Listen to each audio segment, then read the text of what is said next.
నిలబడాలంటే శరీరానికి బలం కావాలి.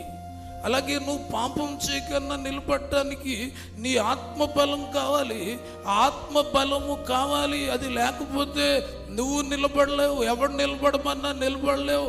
అయితే నీకు ఆత్మ బలాన్ని ఇవ్వగలిగేది ప్రార్థన మాత్రమే.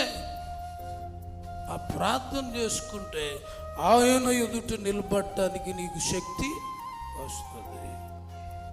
నిలబడాలనుకునే వాళ్ళందరికీ ప్రార్థన స్టార్ట్ అవ్వాలి. కనీసం ఒక 2-3 గంటలు ప్రార్థనలో ఉంటే నువ్వు నిలబడిపోతావు, నిలబడగలుగుతావు. నీ ఆత్మ బలంగా ఉంటుంది.